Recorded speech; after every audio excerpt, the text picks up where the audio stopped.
So hi everyone, my name is Priya and I am currently undergraduate from IIT Kanpur and अभी मैंने अपनी graduation आज के ठीक 4 महीने पहले कंप्लीट की है एंड बहुत सारे सीनियर से बात करने के बाद मैं आपको ये बता सकती हूँ कि कौन सी बुक आपके लिए बेस्ट हो सकती है, चाहे आप बोर्ड की प्रिपरेशन कर रहे हो, चाहे आप आईआईटी की तैयारी कर रहे हो, चाहे आपका टारगेट एनआईटी है। So without wasting any time let's start the video. And ये वीडियो उन सबके लिए है, चाहे वो सेल्फ स्टडी करते हैं, चाहे वो किसी कोचिंग जाते हैं या फिर उन्होंने चाहे कोई ऑनलाइन बैच ज्वाइन कर रखा है। थोड़ा सा मैं अपने बारे में बता दूं कि मेरे क्लास 10th में 93% आए थे, मेरे क्लास 12th में 90% आए थे एंड मेरी जेईई एडवांस में ऑल इंडिया रैंक 6743 थी।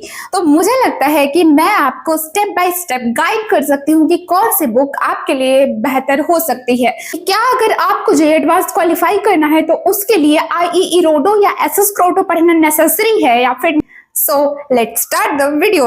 एंड इस वीडियो को मैं 3 पार्ट्स में डिवाइड करूंगी। पहले पार्ट में मैं आपको बोर्ड के लिए कुछ बताऊंगी, सेकंड पार्ट में मैं आपको जेईई मेंस के लिए बताऊंगी एंड थर्ड पार्ट में मैं आपको जेईई एडवांस के लिए बताऊंगी। एंड मैंने अपनी डायरी में कुछ कुछ लिख के रखा हुआ है आपके लिए कौन सी बुक बेस्ट हो सकती है कि अगर आप क्लास 11th में हो, क्लास 12th में जाने वाले हो या फिर आप ड्रॉप लेने वाले हो। बोर्ड के बारे में या फिर जेईई मेंस के बारे में एक रफ कैलकुलेशन, तो एनसीईआरटी आपके लिए बहुत इंपॉर्टेंट है। हाँ, आपने बहुत लोगों को कहते हुए सुना होगा कि ओ एनसीईआरटी से तो कुछ नहीं पूछा जाता, लेकिन जब मैं रेजोनेंस में गई थी तो मेरे भी कुछ टीचर्स का कहना था कि एनसीईआरटी बहुत इंपॉर्टेंट है अगर हम जेईई की प्रिपरेशन कर रहे हैं तो। अभी देखो, जो एनसीईआरटी की इंपॉर्टेंस है ना, वो डिफरेंट सब्जेक्ट में डिफरेंट है। अगर वो डिफरेंसेस मैं आपको आगे बताऊंगी, मैं ऐसा क्यों बोल रही हूँ वो भी आपको आगे पता चलेगा। तो सबसे पहले अगर हम बात करें एनसीईआरटी का, तो एनसीईआरटी का वेटेज हमारे जेईई मेंस के एग्जाम में बहुत ज्यादा है।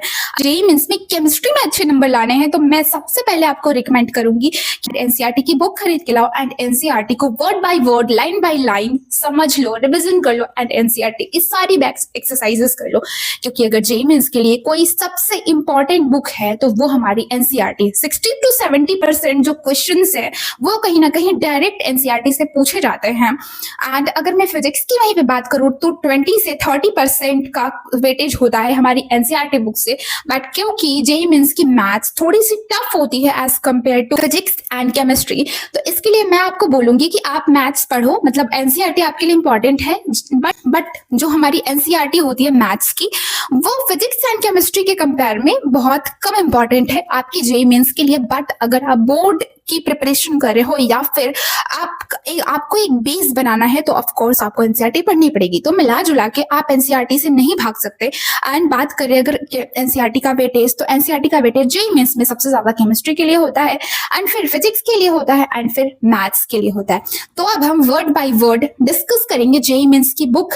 तो देखो, जैसे कि मैंने आपको पहले ही बताया कि जेईई मेंस की बुक में अगर कोई सबसे इंपॉर्टेंट बुक आती है केमिस्ट्री के लिए, वो हमारी एनसीईआरटी आती है। तो सबसे पहले आप एनसीईआरटी की बुक खरीदो। एंड अगर आप किसी कोचिंग में जाते हो, तो जैसे मैं रेजोनेंस में जाती थी तो मेरे को ना रेजोनेंस की शीटें मिली हुई थी, तो उसमें एक अच्छा खासा नंबर ऑफ क्वेश्चंस होते थे जिसको मैं सॉल्व करती थी एंड प्लस में एनसीईआरटी करती थी। तो मैं आपको बताना चाहूंगी एनसीईआरटी के लिए 2 से 3 बुक्स, अगर आप किसी कोचिंग में पढ़ते हो तो आप वहां की शीट सॉल्व कर सकते हो।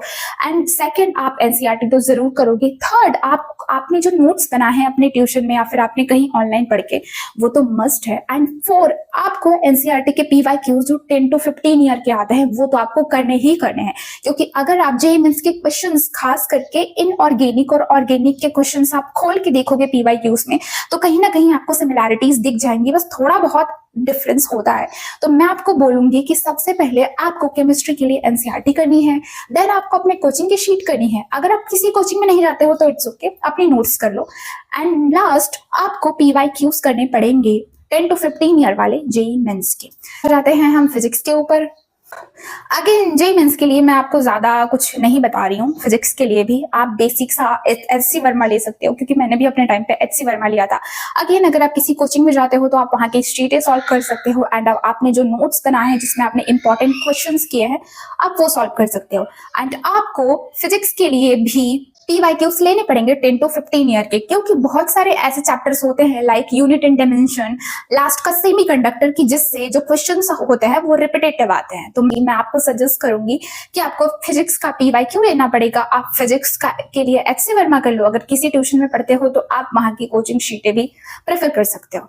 हम मैथ्स के ऊपर, क्योंकि भाई मैथ्स मैंने पहले ही बता दी है कि मैथ्स टफ होती है, तो मैथ्स के लिए मैं आपको पहला रिकमेंड करूंगी कि मैं आपको पहले बताऊंगी कि आप सिंगेज की बुक ले लो। सिंगेज की बुक मुझे काफी सही लगी थी, मतलब ठीक है, सिंगेज की अगर आप बुक लोगे तो आपका JEE Mains and JEE advance दोनों के लिए हो जाएगा।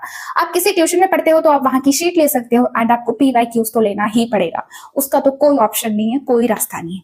सो ये रही हमारी जेईई मेंस की बुक्स। अब हम आ जाते हैं जेईई एडवांस के ऊपर। जेईई एडवांस को ना क्वेश्चंस मिक्स करना पसंद है। मिक्स करना इन द सेंस कि अगर वो क्वेश्चन पूछ रहा है ना, तो वो 2-3 चैप्टर्स को, मैं केमिस्ट्री की बात कर रही हूँ, 2-3 चैप्टर के कुछ चीजों को एक में मिलाएगा एंड वो एक बड़ा सा क्वेश्चन बनाएगा एंड वो आपसे पूछ लेगा। क्योंकि वो जेईई एडवांस है तो ऑब्वियसली थोड़ा टफ होगा, बट फिर मैं बोलूंगी जेईई एडवांस के लिए भी, केमिस्ट्री के लिए भाई एनसीईआरटी की शरण में जाओ, भला हो जाएगा तुम्हारा। पहला आपको एनसीईआरटी करनी है, एंड क्योंकि अब भाई ये जेईई एडवांस है तो एनसीईआरटी करने से नहीं होगा। अगर आप किसी कोचिंग में जाते हो तो वहां की शीट सॉल्व कर लो, अपने आप नोट्स बनाओ, नोट्स को अच्छी तरह से पढ़ो। एंड मैं आपको केमिस्ट्री के लिए बुक्स कुछ बताने वाली हूँ जेईई एडवांस के लिए। पहला तो आप जेडीली की बुक्स खरीद लो। Physical chemistry and inorganic chemistry बहुत अच्छी बुक्स होती है, बहुत सारे क्वेश्चन होते हैं भाई। इतनी, मतलब मैं उस बुक की तारीफ नहीं कर सकती हूँ, मतलब मुझे बहुत अच्छी लगी थी। क्या मतलब क्या क्वेश्चंस हैं उसमें। एंड ऑर्गेनिक की आप MS चौहान ले सकते हो। फिर आ जाते हैं मैथ्स के ऊपर, क्योंकि जो हमारा मैथ्स है भाई जेईई एडवांस का, उसका तो पूछो मत। तो मैथ्स के लिए आप एक बुक आती है प्ले विथ ग्राफ। इस बुक के बाद, ये तो जो बुक है ना भाई, इस बुक की तो चर्चा है, इवन IIT कॉलेज में चर्चा है। जब मैं फर्स्ट ईयर में मेरा एडमिशन हुआ था, मैं आई थी तो मुझसे एक सीनियर मिले थे जो कि MS कर रहे थे मैथ्स से। उन्होंने मुझे बताया था कि प्रिया, जो हमारा प्ले विथ ग्राफ होता है ना, वो बहुत इंपॉर्टेंट बुक होती है। तो आप प्ले विथ ग्राफ पहला तो खरीद सकते हो। सेकंड आप सिंगेज खरीद सकते हो। अगेन सिंगेज बहुत अच्छी बुक है, मैथ्स की सिंगेज खरीद लेना। एंड थर्ड मैं बोलूंगी कि अगर आप फिर एक ट्यूशन में जाते हो तो वहां की शीटें सॉल्व करो, एंड ठीक है, इतना सफिशिएंट है, बार बार करो, हो जाएगा। एंड नेक्स्ट एंड लास्ट हम आ जाते हैं फिजिक्स के ऊपर, क्योंकि फिजिक्स फिर से भाई जेईई एडवांस की बात है। तो मैं आपको पहले बोलूंगी कि आप अपने ढंग के नोट्स बनाओ, जिसमें बहुत सारे इंपॉर्टेंट क्वेश्चंस करो। चाहे आप यूट्यूब से पढ़ रहे हो, चाहे आप किसी कोचिंग में जा रहे हो, चाहे आपने कोई बैच खरीद रखा है। जब टीचर पढ़ाते हैं तो वो आपको जरूर बताते हैं कि ये क्वेश्चन इंपॉर्टेंट है, या फिर इस क्वेश्चन की थ्योरी इंपॉर्टेंट है, या फिर ये क्वेश्चन से कुछ ना कुछ आपके एग्जाम में आ सकता है। तो वैसे क्वेश्चन को आप अपने नोट में नोट करो एंड उसको बार बार करो। सेकेंड मैं आपको फिर बोलूंगी कि आप HC वर्मा कर सकते हो भाई, HC वर्मा को छोड़ने का कोई ऑप्शन नहीं है। एंड लास्ट मैं आपको बोलना चाहूंगी, इसका भी आप सिंगेज खरीद सकते हो। सिंगेज बहुत अच्छी बुक है। सो ये रही हमारे फिजिक्स की कुछ बुक्स। एंड हाँ, मैं आपको और कुछ बताने वाली हूँ कि कुछ लोगों का मानना है ना, लाइक अगर आप कोटा जाते हो तो कोटा में कुछ टीचर्स का ऐसा कहना होता है कि अगर आपको जेईई एडवांस क्वालिफाई करना है तो आपको IE रोडो SS क्रोटो करनी पड़ेगी। देखो मैं मानती हूँ IE रोडो SS क्रोटो इंपॉर्टेंट है, बट भाई आप IE रोडो का ना एक बार, यहाँ पे है नहीं, मेरी बुक्स घर पे है वरना मैं आपको दिखाती, आप एक बार पेज पलटोगे ना तो IE रोडो के क्वेश्चंस आपके दिमाग से बाहर जाएंगे। तो मे बी IE रोडो उनके लिए है जो 8th-9th से लगे हुए हैं एंड जिन्होंने ओलंपियाड वगैरह दे रखा है, एंड जिनको जेईई एडवांस में अंडर 50, अंडर 100 या अंडर 100 रैंक लानी है, IE रोडो SS क्रोटो उनके लिए है।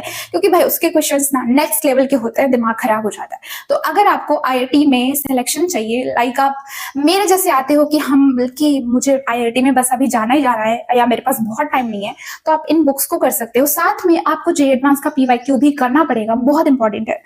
एंड अगर आप भाई रैंक वाले हो तो फिर IE रोडो SS क्रोटो और भी बहुत सारे बुक्स हैं जिनको आप कर सकते हो। बट आपको किसी हाल में NCERT की शीट्स नहीं छोड़नी है। बाकी अगर आप 12th में जा रहे हो एंड अगर आपको बोर्ड की कुछ टिप्स चाहिए, अगर आपको जानना है कि बोर्ड के लिए कौन कौन सी किताबें पढ़ें, तो आप मुझे कमेंट करके बता सकते हो। एंड इस चैनल पे मैं आपको short notes exam strategy and JEE mains, JEE advance board से रिलेटेड चीजें बताऊंगी। सो मेक श्योर कि वीडियो को लाइक कर देना एंड चैनल को सब्सक्राइब कर देना। See you in next video. Bye bye.